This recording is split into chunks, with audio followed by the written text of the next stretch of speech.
In yesterday's friendly match, Leeds United showed a bit of a change in the system where Daniel Farke is used to playing a 4-2-3-1. It became a sort of 5-2-3 thing.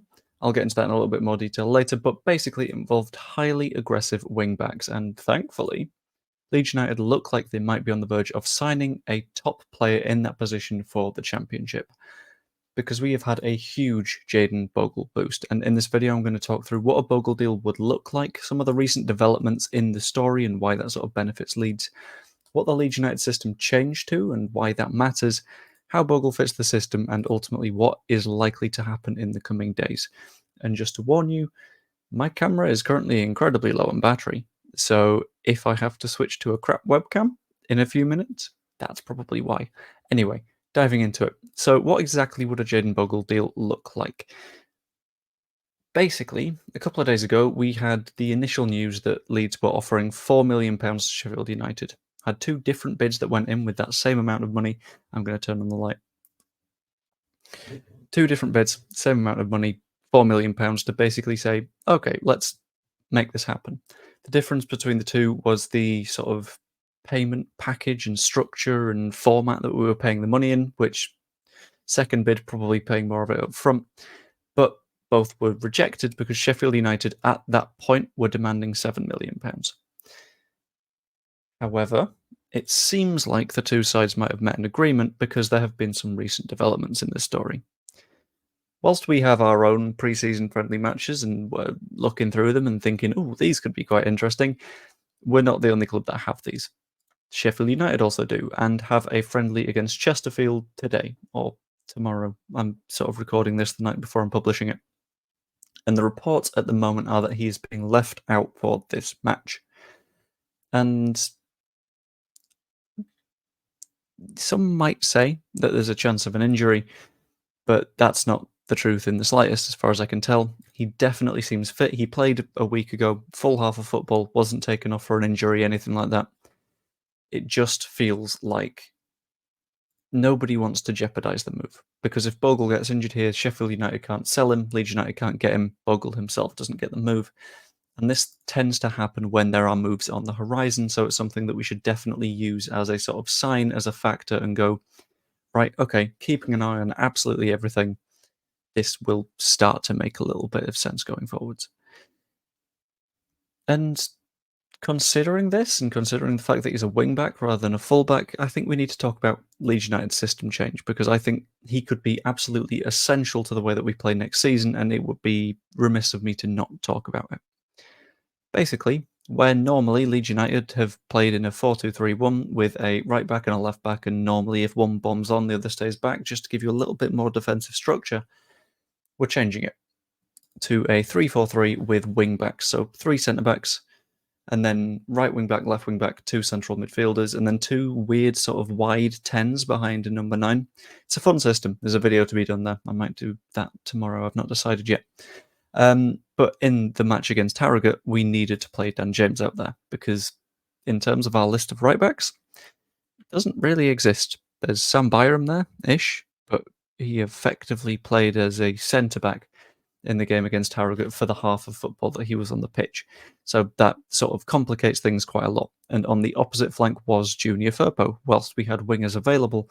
So that tells me that it is sort of wing backs we want there rather than straight up midfielders wingers. Definitely something to pay attention to, in my opinion. Using this system means that you have a combination of defensive solidity. So you've got those 3 centre backs. Rumours are that we might be going into the season with Max Vuber as one of the centre-backs alongside Pascal Struijk and Joe Rodon. Imagine how solid that backline is going to be, by the way. Insane.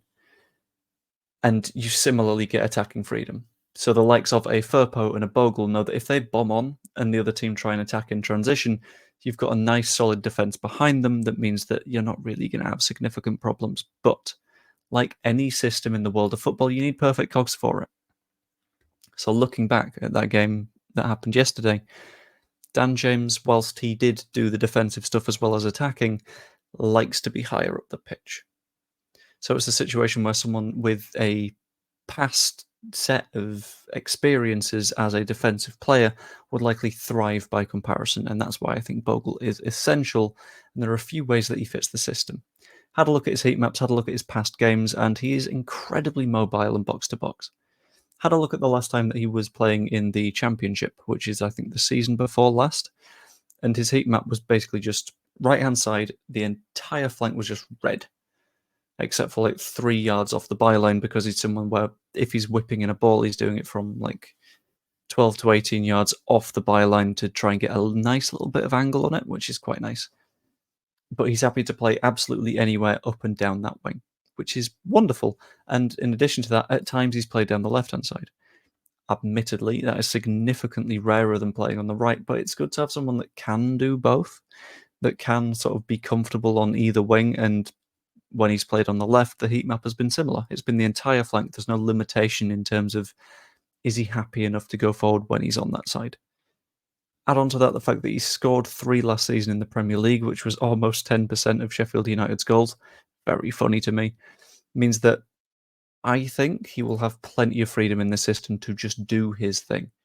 And if you look at the 3-4-3 and you say that he's going to be on the right-hand side of that 4, think who's on the right-hand side of the 3. Imagine it's Dan James. Imagine the amount of pace and havoc and want to sort of use work rate and attack constantly. What that is going to do to Championship defences. It's going to pull them apart. And I think there are a lot of big things coming up in the coming days. So I'm going to sort of forecast them, predict them. If the deal does go through, it's going to go in roughly this order. I knew that would happen at some point. But it's fine, because I was ready. Haha, hello webcam. So the fact that he's not been picked for this friendly does imply to me that Sheffield United are sure that the move is happening. Because otherwise they wouldn't really want to drop someone who is going to be such a key to their season next year if he's going to be playing there. So you want him completely involved in your pre-season. But he isn't, so he's gone. In my opinion, this means that it's seemingly a matter of days, and Leeds United will look to push this deal through relatively quickly, because they're heading on the pre-season tour to Germany in the coming days, which means lots and lots of friendlies to be played, lots and lots of time with the squad, lots and lots of time to learn the system. And if you're not there, could be problems. So I think there is genuine potential to do a medical abroad with the club, with the sports scientists that go and sort of hit the ground running, be immediately dived in with the side and getting up to speed as soon as you can. Because the sooner this happens, the more he learns the tactics, the better he will perform throughout the season. And the sooner the better, especially since he looks like a genuinely great signing. If Leeds are able to get a hold of Jayden Bogle, which I think we will at this stage, I'm feeling quite confident. Because the system looked fantastic in the match against Harrogate, and now imagine it with people who are actually perfectly set for the roles that they're going to be in. James was good, but Bogle would be perfect. And I hope we can get that deal done. But again, as always, that is my opinion. I kind of want to know yours on this one, because I know some people have their worries about Bogle because he got relegated last season. So I want to know if that's affecting how you're seeing it, if you think that he'll be an immediate starter in the squad, and anything else about the move. So like, comment, subscribe as well. That's always massively appreciated. I'm pushing towards 4,000 by the start of the season. Could even become a channel member. It's 99p, and all that goes to Prostate Cancer UK. Hope you enjoyed the video, and I will see you later. Ta-ra. I remember seeing someone in the Just Joe post-match yesterday calling him Jayden Bogle. I think that nickname could really catch on. I can hope. Ta-ra.